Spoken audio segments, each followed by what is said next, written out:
This day in sports history. This episode is brought to you by Firefly Books, and with you being a sports fan just like me, here's 2 suggestions for your next great sports read.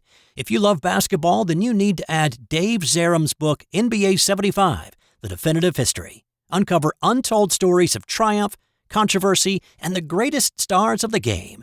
From the league's humble beginnings to its modern glory, it is a courtside seat to 75 years of NBA history.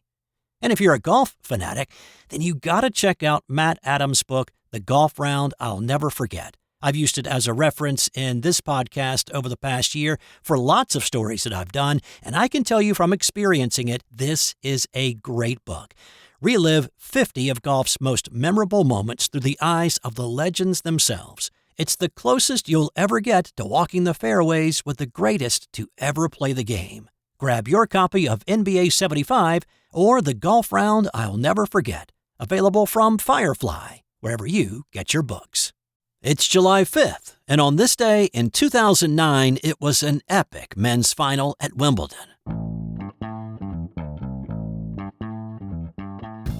This was Roger Federer, a 5-time Wimbledon champion at this point, attempting to surpass Pete Sampras' mark of 14 Grand Slam titles versus Andy Roddick, a 2-time runner-up at Wimbledon.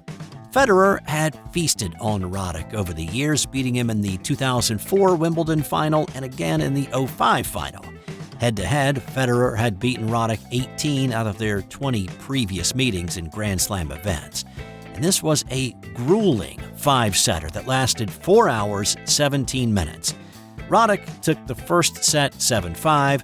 Federer claimed the second and third sets, winning tie breaks in each. Andy rebounded to win the fourth 6-3 to set up the decisive 5th set, which turned out to be a marathon all its own. Lasting 95 minutes, each player held serve until the 77th game of the match.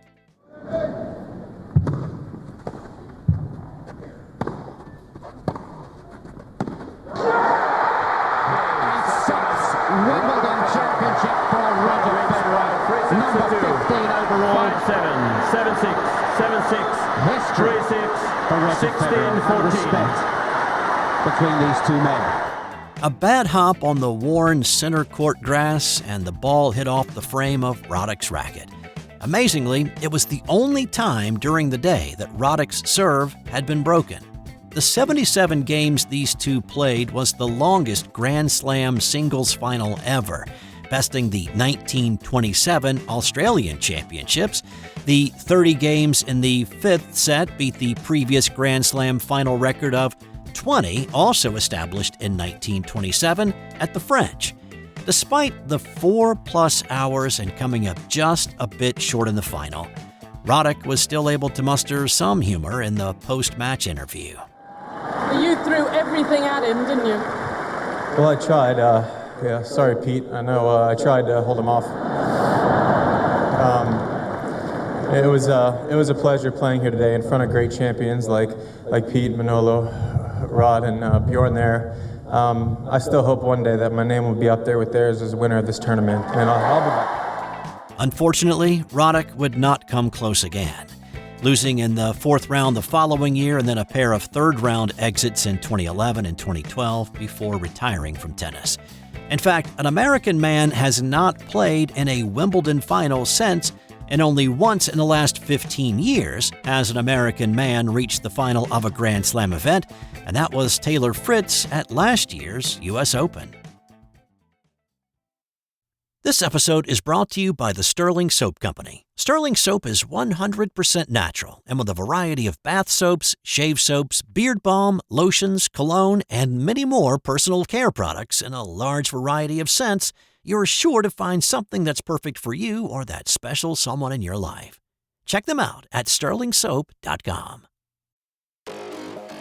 Did you know that the Dream Team actually had to qualify for the Olympics in 1992? It turned out to be a pretty simple process, as you can imagine, a mere formality once the team of NBA superstars had been announced.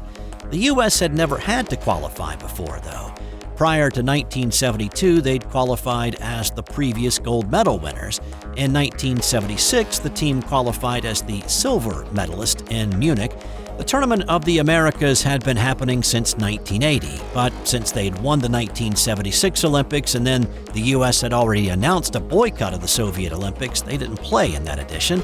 As the host nation in '84, they did not have to qualify for the LA Olympic Games, and then as the winner of the gold medal in '84, did not have to qualify for the '88 Seoul Olympics. But since they had famously lost in Seoul and came home with a bronze medal, they were forced to go through the qualifying tournament. The overwhelming success the team would later have in Barcelona and the impact that this team would have on basketball globally makes the idea of forcing them to qualify in the first place seem a bit silly. But here's the thing. This tournament had not been held in the States before. Puerto Rico hosted in '88 and '84, Uruguay hosted in '80.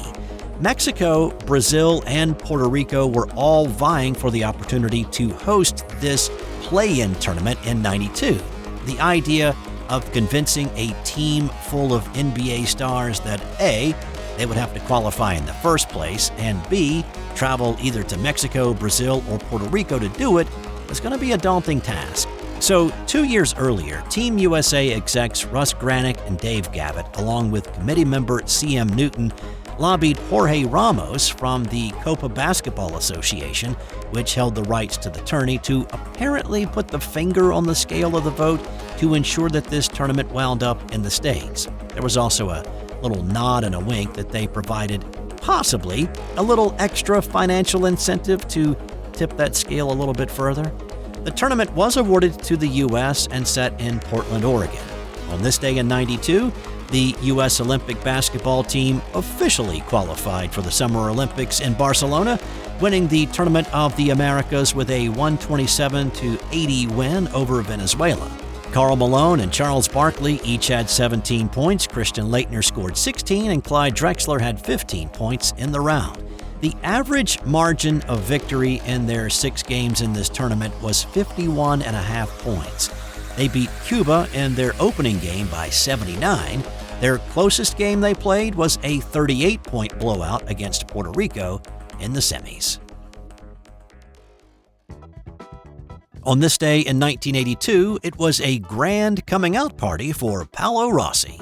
This was the 1982 World Cup hosted by Spain, and there were a couple of fortunate things that had to happen to even make this day possible.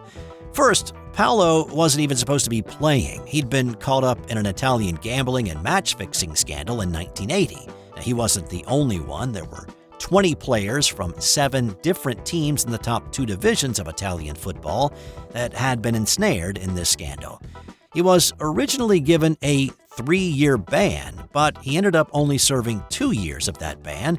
Shaving off that year made him eligible to be part of this '82 Italian team. Secondly, Italy barely made it out of the first group stage. They played some lackluster games, coming away with 3 draws in 3 games, and they only advanced to the second stage because they outscored Cameroon by a goal in goal aggregate.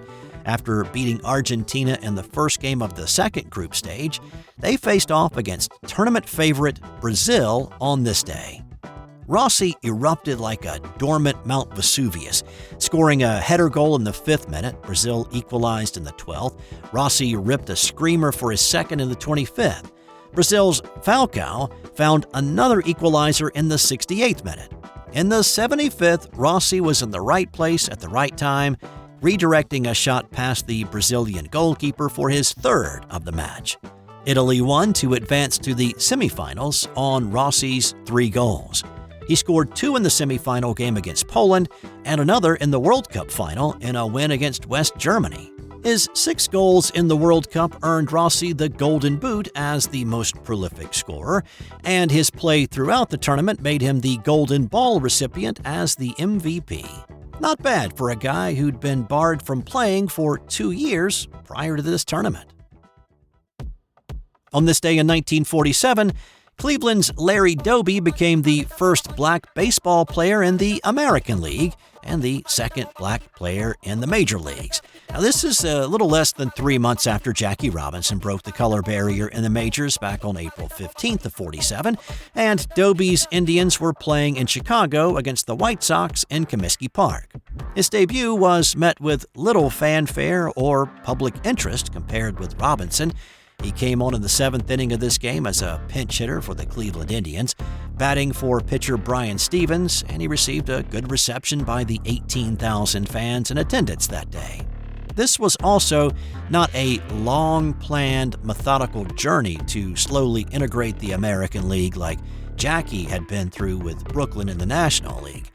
Now remember, Robinson had been brought into the Dodgers organization in 46, sent to the minor league team in Montreal for a year before being brought up.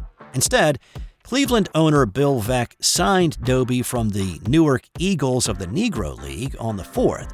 Doby had taken a train from Newark to Chicago, and then Veeck drove him to Comiskey. Doby's introduction to his teammates was a bit cold. Veeck had kept quiet about any dealings to bring Doby to the team in the first place. Doby said that only a few teammates shook his hand, and the ones who did gave him the dead fish handshake. He was given a jersey, but player-manager Lou Boudreau had a tough time finding a place for him in the lineup. So instead, Doby found himself pinch hitting in the 7th. He struck out on his first plate appearance, and the White Sox won the game 6-5. Doby made only 33 plate appearances in 47, but became a regular in the Indians lineup in 48. He led the American League in homers twice, and his best season statistically was 1954, when his 32 homers led the AL, as did his 126 RBI.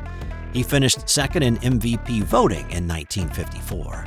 And if you remember back on the June 30th edition of This Dish, you'll remember that Doby also became the second black manager in the majors when he made his managerial debut in the same park he did as a player, Comiskey, and was hired by the same man, Bill Veeck.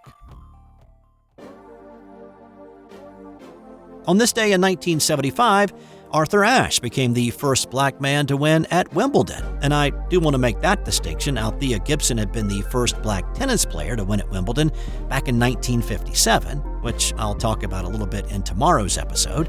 Well, here on this day, Ashe was on center court with Jimmy Connors. The 22-year-old Connors was the defending champ, the number 1 seed, and the world's number 1 player. He had been smashing his way to wins in the previous 18 months. His 1974 record of 99 wins and just 4 losses was indicative of his dominance at this point in his career. There was also some bad blood between these two. I won't go too deep into it here, but 2 days before the start of Wimbledon, Connors sued the ATP, which Ashe was president of, for $10 million that stemmed from Connors being barred from the 1974 French Open. So, back to this match that happened on this day. Ashe was a tour veteran who had won before and had won major tournaments before. He won the US Open in 1968 and the Aussie Open in 1970. But Ashe was 9 years older than Connors. He had never beaten him, and at this point in his career didn't seem like a match for the younger Connors' power game. Those in the media, such as Bud Collins, feared that Ashe would get embarrassed and he'd just simply get run off center court in straight sets. Now, Ashe typically played a power game, but as he watched the late sets of Connors' semifinal match with Roscoe Tanner, he realized that he couldn't match what Connors had. So, he changed up his game, not just a little bit, but a lot. He borrowed Muhammad Ali's rope-a-dope strategy and engineered it for his tennis game. Don't go toe-to-toe with the other guy. Absorb what the other guy throws at you, let him tire himself out, and then go in for the kill. Ashe switched from a power player, which he figured Connors would feast off of, to a dink-and-dunk game, slower serves out wide, then hard down the tee. He hit low shots, worked Connors side to side, and he hit precise shots that left Connors punchless. Ashe went up 2-0 in the match, winning the first 2 sets 1-1. Connors won the third and looked like he might be able to make a comeback up a break in the fourth, but Ashe regained control, and then, just like Ali against Foreman, powered his way to the finish, winning 6-4 in the fourth set to close it out. It was as big an upset in a major final as there ever was. It was Ashe's last singles title he ever won. Connors dropped his lawsuit against the ATP and Ashe a short time after. On this day in 1925, Harry Jackson defeated John Shippen to win the first ever UGA Tournament. Now, hang on a second, I hear you. Who are these guys and what's the UGA? Does that have anything to do with the University of Georgia and a bulldog? It does not. The UGA is the United Golfers Association, and it was formed back in 1925. It started out as the U.S. Colored Golf Association as a way for black golf professionals to get together and play tournaments, since they were excluded from USGA and PGA events. So on this day 100 years ago, it was the final round of the National, played at Shady Rest Golf Club in Westfield, New Jersey. Jackson outdueled Shippen to win by 3 shots in what became known later as the Black Golfers Major. Now, from there, the UGA grew. They added weekly pro tournaments to the schedule. They added men's and women's amateur events to the schedule as well, and the events were open even to white golfers who showed up to play. Former UGA President Norris Horton was quoted once saying, "We knew what it was like to be excluded, and we didn't want to do that to anybody else. So anybody who showed up, white, black, male, female, if you qualified and you paid the entry fee, you were welcome to play." There was a huge difference in prize money, though, as you can imagine. Jackson won $25 for his win in this tournament. In the 50s, first place would only net about $500 compared to several thousands or tens of thousands of dollars on the PGA Tour. And by the way, the UGA is still active, with the mission to prepare young black golfers to achieve success on the many professional tours available. You can check them out at UnitedGolfersAssociation.org. And it's time now for today's That's Got Nothing to Do with Sports fun fact. The Pentagon has 5 sides because it was originally going to be built on a 5-sided piece of land. Well, the site shape changed, but the building design did not.